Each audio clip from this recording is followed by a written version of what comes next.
No Educar para Empreender de hoje, você vai conhecer um empreendedor que desbrava uma área nova do direito, a segurança cibernética. O advogado criminalista Luiz Augusto Filizola Durso é herdeiro de uma família de advogados. A Durso e Borges Associados, conhecida há mais de 60 anos por trabalhar em causas de alta complexidade jurídica. O advogado explica como conseguiu usar a tradição familiar para se tornar uma referência nacional no direito moderno. Sejam bem-vindos a mais um programa Educar para Empreender.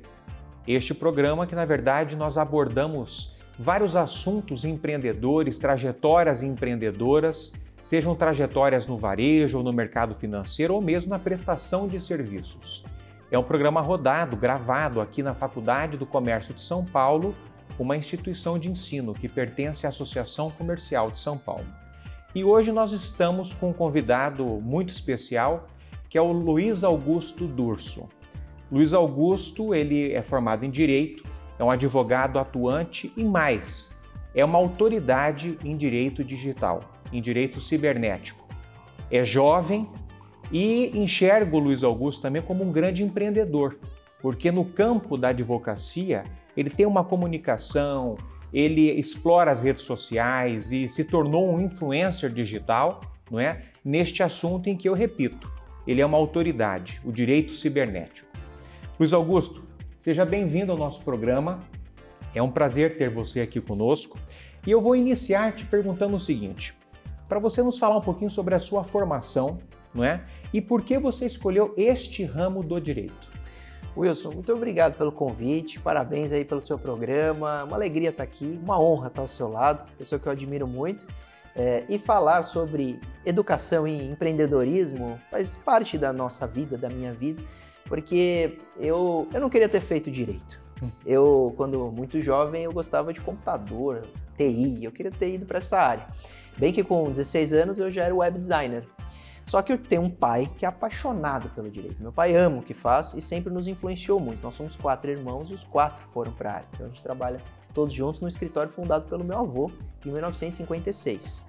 Então a família realmente sempre se empenhou nessa parte de empreender, de se dedicar a uma causa que é a advocacia com muito amor. E eu então encontrei, quando estava finalizando a escola, uma oportunidade de um mercado muito novo que eu me apaixonei, que seria o mercado do direito digital, podendo unir a tecnologia, que eu amava, com as questões do direito que eu aprendi a amar.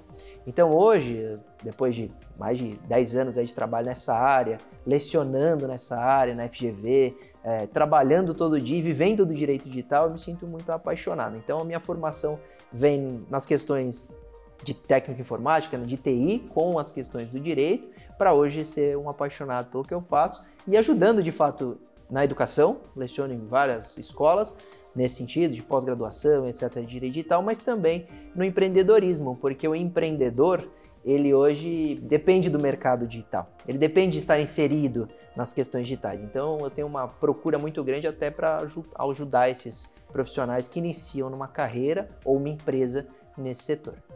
Perfeito. Então vocês podem notar, com a belíssima introdução que foi feita pelo Luiz Augusto, o Luiz Augusto ele ama o que faz, não é? De repente ele descobriu essa área do direito, uma área nova, não é? E que toda a regulamentação dela ainda é muito jovem, não é? Sobretudo no Brasil, e que é um assunto de fato palpitante. Mas o que chama a atenção é que o Luiz Augusto ele tem muito senso de propósito, não é? É uma coisa que eu sempre digo, a pessoa tem de ter um propósito na vida, sobretudo aquele que quer se lançar no mercado, empreendendo, de repente explorando uma nova área, e fica claro com essa introdução, né, desse nosso assunto hoje aqui, muito saudável e muito interessante, que o Luiz Augusto tem propósito. Então, para você que está nos assistindo, você que é jovem, você que é empreendedor, tenha isso firme, um senso de propósito. Escolha o que você de fato identifique a sua vocação e trace um plano e não esmoreça, que um dia você pode se tornar uma autoridade, como é o Luiz Augusto, e ainda jovem. Luiz Augusto, sobre essa questão da transformação digital, nós estávamos falando sobre isso há pouco, né? Que você notou que nós estamos vivendo uma transformação muito grande do mercado para este mercado digital. E a gente sabe que os pequenos empreendedores, eles têm eles são um pouco refratários, alguns deles, com esta transformação. Às vezes por desconhecimento, tá certo? E às vezes por medo, ou às vezes pelos dois, desconhecimento e medo. E uma coisa que chama a atenção, já que todos nós sabemos que existem fraudes e crimes, né, e coisas realmente pesadas nessa área de hackers, como é que você avalia a importância justamente do direito cibernético, da segurança cibernética para os pequenos empreendedores?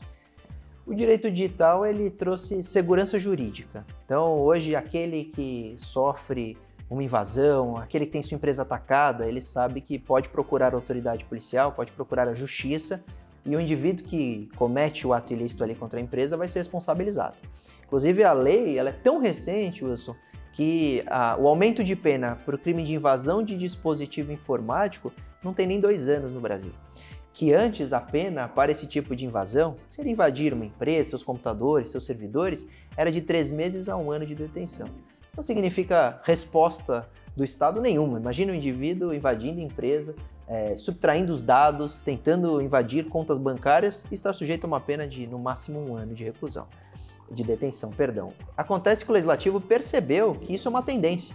O mundo se torna digital, os ataques crescem, o Brasil está no top 5 dos países mais atacados no mundo, porque a gente sabe que aqui tem muitos empreendedores, os negócios funcionam, um país promissor e que as empresas não investem adequadamente em cibersegurança. Então, os criminosos notaram essa lacuna e atacam esses empresários.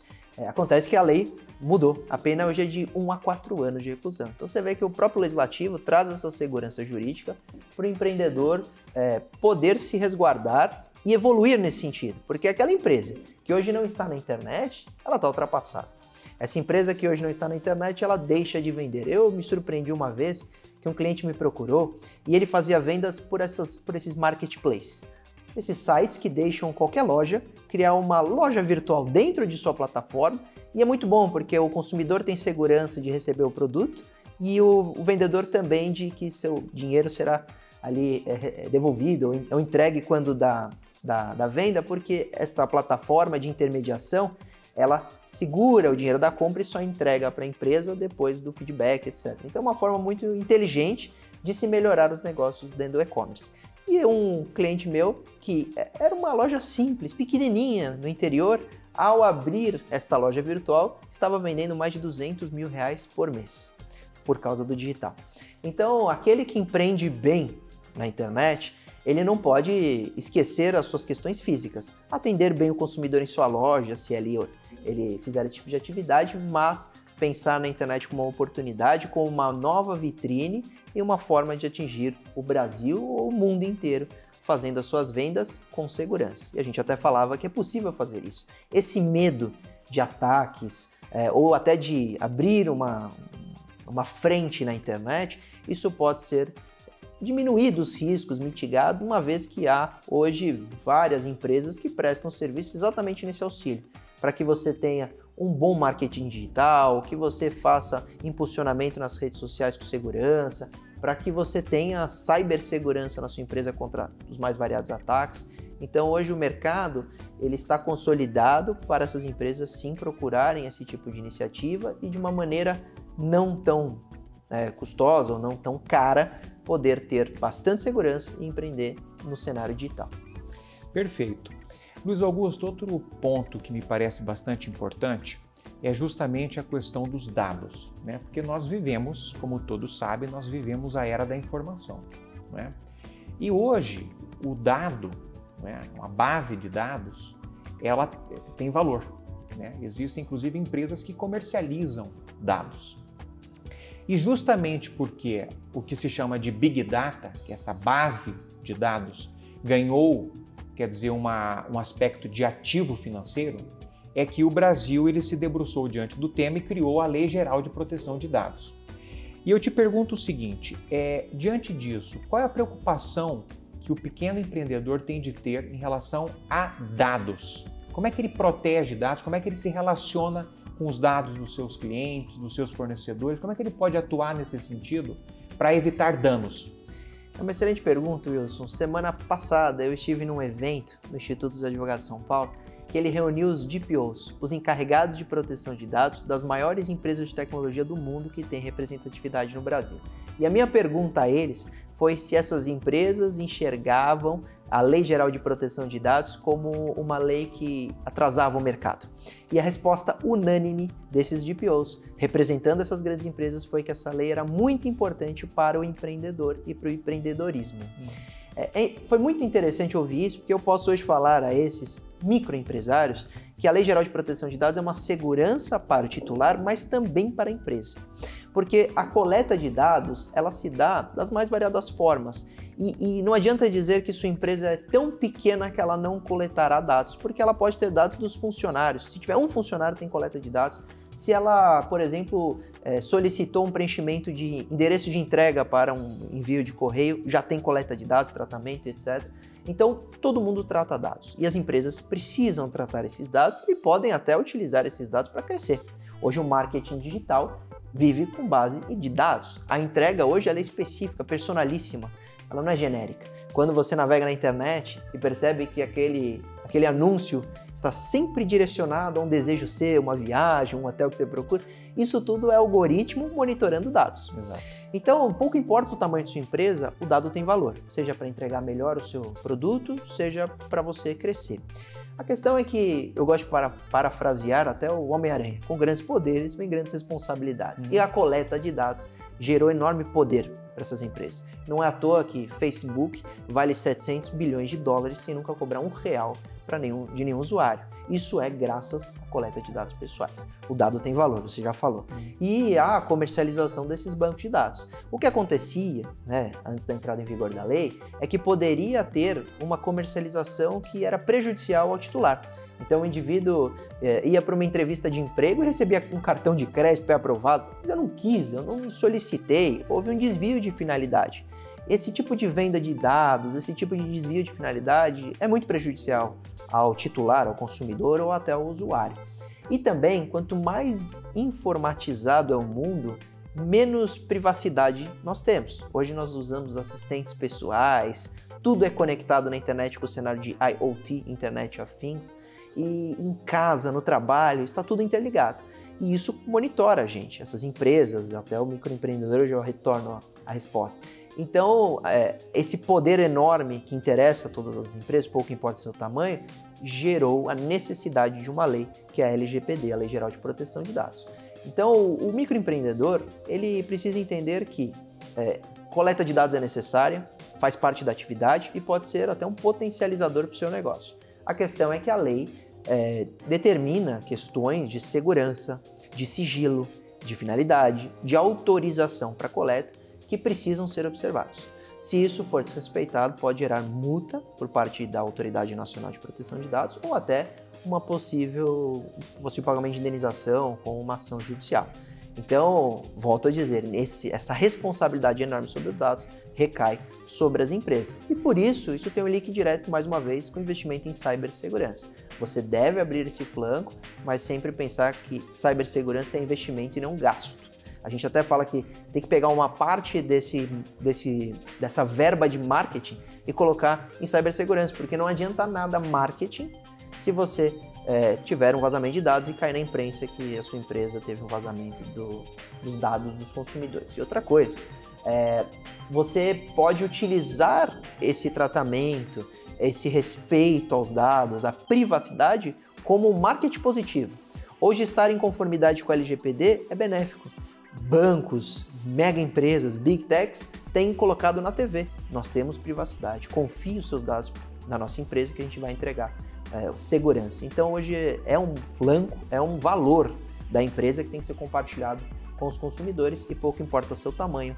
Pode servir muito bem, inclusive serve, porque hoje quando um microempreendedor, dono de uma padaria, quer fazer um anúncio apenas na sua região com impulsionamento nas redes sociais, ele vai focar esse direcionamento, graças à coleta de dados. Então, toda essa cadeia serve como o avanço da sociedade moderna. Mesmo a empresa achando que não está conectada no mundo digital, eu tenho certeza que ela tem uma conta bancária. E essa conta bancária normalmente está linkada a um computador ou um celular. E se houver uma invasão dessa empresa e o indivíduo conseguir acessar essa conta, ele pode subtrair, furtar todo o patrimônio da empresa que está naquela conta, né? Pelo menos o que ali está disponível.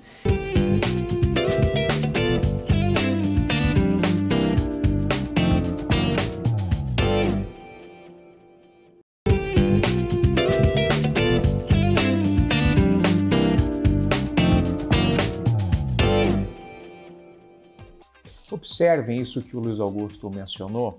Veja, o Facebook vale 700 bilhões de dólares e achei interessante a análise dele, sem nunca cobrar. Quer dizer, é uma rede social gratuita. Por quê? Porque ela, na verdade, é uma Big Data, é uma grande central, quer dizer, uma base de informações que podem ser usadas comercialmente. Por isso que vale tanto. E como o dado, como a pessoa, como ela se comporta, o que ela consome, isso vale dinheiro, né, é um ativo, a empresa que investe nesse tipo de segurança de dados, de proteção de dados, ela pode anunciar isto como um ativo também, né? Então, é importante essa análise, porque na verdade isso não é gasto, é investimento, porque passa a ser, integra o ativo de uma empresa, toda a infraestrutura que ela tem de TI, incluindo, evidentemente, a proteção de dados. Luiz Augusto, outra coisa importante é o seguinte, existem muitos pequenos empreendedores e no Brasil ser empreendedor é um ato de heroísmo. É verdade. Você sabe disso. O Brasil é um país assim muito cruel com seus empreendedores e na verdade ele tende a todo momento fazer contas, né, de que se o investimento ele tem margem, se não tem margem e a parte tributária pesa, enfim, não é fácil. Mas tem muitos empreendedores na hora de investir na sua infra de TI querem economizar. E aí compram softwares piratas, né, falsificados, e depois isso se torna, enfim, uma situação problemática. Você pode falar um pouquinho sobre isso? É interessante a reflexão sobre o empreendedor procurar a forma mais barata para iniciar ali suas atividades ou para crescer. Por óbvio, isso é uma tendência necessária. Procure o mais barato. Quando a gente fala de investir em cibersegurança, a gente não está falando de você ter uma equipe enorme do tamanho do Facebook, mas ter um funcionário ou um software que ali solucione o problema com segurança. Até porque, Wilson, mesmo a empresa achando que não está conectada no mundo digital, eu tenho certeza que ela tem uma conta bancária. E essa conta bancária normalmente está linkada a um computador ou um celular. E se houver uma invasão dessa empresa e o indivíduo conseguir acessar essa conta, ele pode subtrair, furtar todo o patrimônio da empresa que está naquela conta, né? Pelo menos o que ali está disponível. Então a segurança cibernética faz parte diária, até as informações. Tem empresários que têm informações sigilosas sobre ele, sobre sua atividade, sobre seus investimentos, e que só o vazamento já gera um problema enorme para o empresário ou para a sua empresa.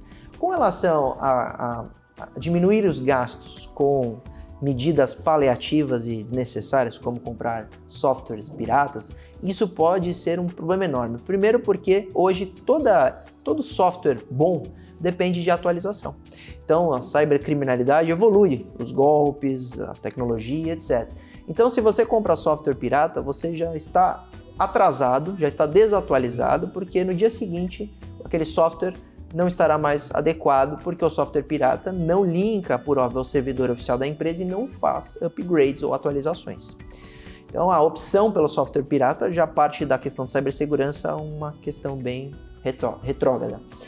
Com relação a você economizar no ponto de vista jurídico, você poderia até ter o crime de violação de direito autoral e etc, porque esses softwares são protegidos pela própria lei de PI.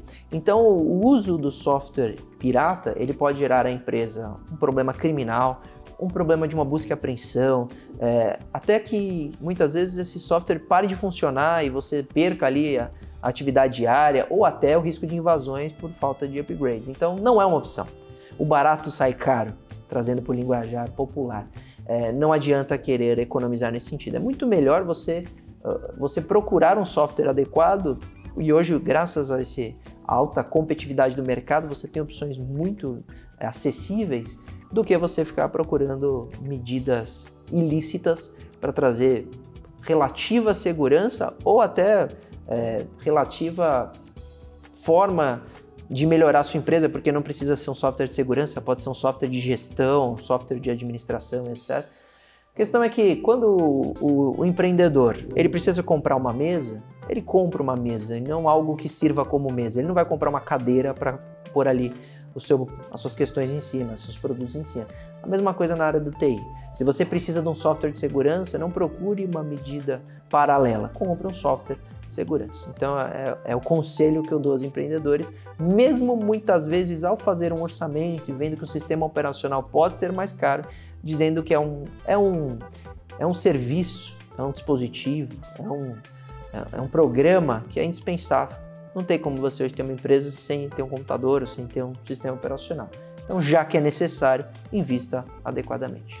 Perfeito. Luiz Augusto, a gente indo para a nossa última pergunta, eu pediria a você, que também é um tema muito palpitante, que você conceituasse para a gente o metaverso. Como é que você enxerga esse novo momento do mercado, né, inserido nessa nova realidade, e uma mensagem que você teria para jovens, sejam advogados ou sejam empreendedores, comerciantes. Como é que a mensagem que você passa para esse jovem que quer se destacar na vida, no mercado profissional?